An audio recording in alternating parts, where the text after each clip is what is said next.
নমস্কার বন্ধুরা, স্বাদের খোঁজে উইথ বান্টির চ্যানেলে আপনাদের সকলকে স্বাগত। বন্ধুরা, এই শীতের দিনে খুবই ভালো লাগে কেক খেতে। আর কেক খাওয়ার জন্য দোকানে কেন যেতে হবে? তাই শীতের দিনে ডিসেম্বর মাস মানে কেক। আমি এখানে কেকের রেসিপি নিয়ে চলে এসেছি। আর কেকের রেসিপির জন্য আমি কি নিয়েছি চলুন দেখে নেওয়া যাক। এখানে আমি একটা ডিম নিয়ে নিয়েছি। ডিমটা কিন্তু ফ্রিজে থাকলে অবশ্যই 1 ঘন্টা আগে বাইরে বার করে দেবেন। এটা রুম টেম্পারেচারে রাখাটা খুবই প্রয়োজন, তবেই কেকটা খুব সুন্দর হবে। দেখুন, এখানে আমি একটা বড় সাইজের পাত্র নিয়ে নিয়েছি। তাতে ডিমটা ভেঙে দিয়ে দিলাম। দিয়ে একটা হ্যান্ড ব্লেন্ডারের সাহায্যে ভালো করে এইভাবে ফাটিয়ে নেব। যতক্ষণ না সুন্দরভাবে ফাটানো হচ্ছে এইভাবে ফাটাতে থাকবেন। আর বন্ধুরা, আমি যেভাবে কেকটা বানাচ্ছি আপনারা এইভাবে বানাবেন। আর ভিডিওটা অবশ্যই পুরোপুরি দেখুন, একটুও কিন্তু স্কিপ করে বেরিয়ে যাবেন না। দেখুন, আমার এখানে কিন্তু ডিমটা সুন্দরভাবে ফাটানো হয়ে গেছে। এবার আরেকটুখানি ফাটাবো। দেখুন, এখানে ফাটানোর পর আমি 1 কাপের মতো চিনি দিয়ে দিচ্ছি। এই চিনিটা দিয়ে আবারও বেশ কিছুক্ষণ ফাটাতে থাকবো। যতক্ষণ না সুন্দরভাবে ফাটানো হচ্ছে এইভাবে ফাটাতে থাকবো। যেসব নতুন বন্ধুরা ইউটিউব থেকে স্বাদের খোঁজে উইথ বান্টির চ্যানেলের রেসিপিগুলো দেখছেন, বন্ধুরা যদি রেসিপিগুলো ভালো লেগে থাকে অবশ্যই একটা লাইক করে চ্যানেলটাকে সাবস্ক্রাইব করে দেবেন। বন্ধুরা, কথা বলতে বলতে দেখুন আমার এখানে কিন্তু কত সুন্দর ফাটানোটা হয়ে গেছে। আর কতটা সুন্দর হয়েছে দেখুন, পুরো ফ্লপি ভাব চলে এসছে। আবারও বেশ কিছুক্ষণ ফাটাতে থাকবো, কেন চিনির দানাটা যতক্ষণ না সুন্দরভাবে গলবে ততক্ষণ এইভাবে ফাটাতে হবে। আর দেখুন কতটা সুন্দর সাদাটে মতো কালার চলে এসছে, পুরো ক্রিমের মতো হয়ে গেছে। দেখুন কতটা সুন্দর হয়ে গেছে। আরও একটু বেশ কিছুক্ষণ ফাটাবো। যতক্ষণ না ফাটানোটা সুন্দর হবে এইভাবে ফাটাতে থাকবেন। এবার কিছুক্ষণ বাদে আমি এখানে 1 কাপ তেল নিয়ে চলে এসেছি। 1 কাপ এখানে সয়াবিন অয়েল নিয়ে চলে এসেছি, বা রিফাইন অয়েল যেটা বলবেন, দিয়ে দিলাম। এখানে বাটারও আপনারা ইউজ করতে পারেন, তবে অবশ্যই বাটারটা কিন্তু গলিয়ে ইউজ করতে হবে।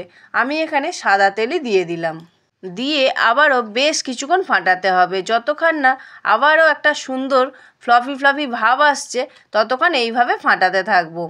যেসব নতুন বন্ধুরা ফেসবুক থেকে আমার চ্যানেলটি দেখছেন, যদি চ্যানেলের রেসিপিগুলো বন্ধুরা ভালো লেগে থাকে অবশ্যই একটা লাইক করে চ্যানেলটাকে ফলো করে দেবেন আরও নিত্য নতুন ভিডিও পাওয়ার জন্য।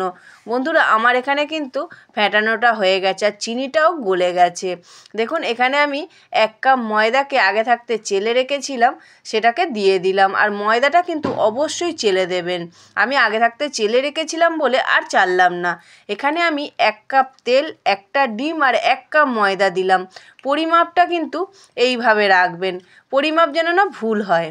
ডিম, তেল আর চিনি দিয়ে যে ব্যাটারটা রেডি করেছিলাম সেই ব্যাটারটার মধ্যে ময়দাটা দিয়ে দিলাম। দিয়ে ময়দাটাকে ভালো করে আস্তে করে এইভাবে মিক্সড করে নিতে হবে। দেখুন বন্ধুরা, আমার এখানে কিন্তু কথা বলতে বলতে পুরো মিক্সড করে নিয়েছি। আর কেকের ব্যাটারটা প্রায় রেডি হয়ে গেছে। কতটা সুন্দর থকথকে হয়েছে দেখুন। আবার আরেকটুখানি একটু মিক্সড করে নেব, পুরোপুরি ভালো করে মিক্সড করে নেব। নেওয়ার পর এখানে আমি একটা চালনি নিয়ে নিয়েছি। দেখুন, এখানে আমি অল্প করে একদম চামচের ডগায় করে বেকিং সোডা নিয়েছি, ওটাকে চেলে নিলাম। তারপর নিয়ে নিলাম বেকিং পাউডার। হ্যাঁ, অবশ্যই কিন্তু এগুলো চেলে নেবেন। দেখুন বেকিং পাউডার থেকে কতটা দানা বেরিয়েছে, এটা কিন্তু কেকে গেলে কেক একদমই ভালো হবে না। আর সব পুরো ব্যাটারটা রেডি করে নিয়ে তারপর কিন্তু আমি বেকিং পাউডার বা বেকিং সোডাটা দেব। দিয়ে বেশিক্ষণ কিন্তু ফাটাবেন না, জাস্ট এইভাবে আমি মিক্সড করে নিলাম। আর একদম দিয়ে দিলাম অল্প করে নুন, একদম একটুখানি দিয়ে আবারও বেশ কিছুক্ষণ এরম নাড়িয়ে চাড়িয়ে একটু মিক্সড করে নেব। বন্ধুরা, আমি এটা বানাচ্ছি নর্মাল ভ্যানিলা ফ্লেভারের কেক। বন্ধুরা, আমি এখানে কিন্তু আর একটুখানি বেশ কিছুক্ষণ ধরে ফাটিয়ে নিলাম, বেশি কিন্তু ফাটাবেন না। আর এখানে আমি ভ্যানিলা এসেন্সটা দিয়ে দিলাম, দিয়ে আবারও একটুখানি মিক্সড করে নেব। ভ্যানিলা এসেন্স, বেকিং পাউডার আর বেকিং সোডা এইগুলো দিয়ে কিন্তু বেশি মিক্সড করবেন না, যখন কেকের ব্যাটারটা রেডি হয়ে যাবে এই 3টে উপকরণ দিয়ে জাস্ট একটা হালকা হাতে এইভাবে একটু বুলিয়ে নেবেন, নিয়ে রেখে দেবেন। দেখুন আমার এখানে কিন্তু কত সুন্দর ব্যাটারটা রেডি হয়েছে, দেখুন থকথক করছে। এইভাবে ব্যাটারটা কিন্তু রেডি করবেন। এটাকে আমার রেডি হয়ে গেছে, আমি সাইডে রেখে দিলাম। এবার এখানে কিন্তু আমি কোনো কেক টিন ইউজ করছি না, এখানে আমি একটা স্টিলের পাত্র ইউজ করছি। স্টিলের পাত্রতেও কিন্তু কেক বানানো যায়, সেটাই আপনাদের সাথে আজকে আমি শেয়ার করছি। এখানে আমি এই যে স্টিলের বাটিটা নিয়েছি তাতে একটু অয়েল ব্রাশ করে দিলাম, দিয়ে অল্প করে একটু ময়দার গুঁড়ো দিয়ে দিলাম, দিয়ে দেখুন এইভাবে হাতের সাহায্যে পুরো বাটিটার চারিপাশে ময়দার গুঁড়োটাকে লাগিয়ে নিলাম। তারপর দিয়ে দিচ্ছি ব্যাটারটা সুন্দরভাবে আস্তে আস্তে করে ঢালতে হবে। আমি কিন্তু এখানে কোনো কাগজ ইউজ করিনি। এইভাবে বানাবেন বন্ধুরা, অনায়াসেই কেক উঠে চলে আসবে, কোনো অসুবিধা হবে না। আর একটুখানি এইভাবে আমি ঝাঁকিয়ে নিচ্ছি, দেখুন এইভাবে সুন্দর করে একটু ঝাঁকিয়ে নিতে হবে, কারণ নিচে যদি কোনো বাবলস থাকে ওটা উপরে উঠে চলে আসবে। এরপর একটা কাঠির সাহায্যে, মানে যে টুথপিকগুলো হয় ওই টুথপিকগুলোর সাহায্যে ভালো করে এইভাবে ওপরে এইভাবে বুলিয়ে নিতে হবে, মানে ওপরে যে বাবলসগুলো উঠে গেছে যাতে এই বাবলসগুলো পুরো ফেটে যায়। ফেটে গেলে তবে কেকটা ভালো হবে, নাহলে কেকটা কিন্তু খুব সুন্দর হবে না। দেখুন এখানে কিন্তু আমি ঘুরিয়ে দিয়েছি, দিয়ে রেখে দিলাম। এবার আমি বানাবো কেকটা একটি কুকারের সাহায্যে।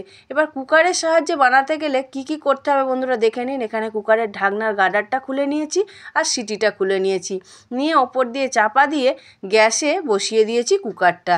আর কুকারটা কিন্তু হাই ফ্লেমে রাখতে হবে। দেখুন কুকারটা কিন্তু গরম হয়ে গেছে। এখানে আমি একটা স্ট্যান্ড দিয়ে দিলাম, এই স্ট্যান্ডটা কিন্তু অবশ্যই দিতে হবে। স্ট্যান্ড বা আপনাদের যদি বাড়িতে যদি কোনো বাটি বা স্টিলের প্লেট থাকে দিতে হবে, ডাইরেক্ট বসানো যাবে না কিন্তু। তারপর আমি কেকের এই বাটিটা বসিয়ে দিলাম, দিয়ে এবার এটাকে ঢাক্কানটা বন্ধ করে দেব। দেখুন আমি এইভাবে বন্ধ করে দিয়েছি। এরপর গ্যাসটা কিন্তু পুরো হাই ফ্লেমেই থাকবে 2 মিনিট, আর 2 মিনিট বাদে গ্যাসটাকে একদম লো টু মিডিয়ামে রাখবো ঠিক 45 মিনিট। 45 মিনিট যতক্ষণ না হচ্ছে বন্ধুরা ততক্ষণ আপনারা কিন্তু খুলবেন না, তবু আধ ঘন্টা বাদে আপনারা খুলে দেখতে পারেন যে কীরকম কি হচ্ছে কেকটা। দেখুন বন্ধুরা আমি এখানে খুলে দেখাচ্ছি আধ ঘন্টা বাদে, দেখুন কতটা সুন্দরভাবে ফুলে গেছে আর কতটা সুন্দর হয়েছে।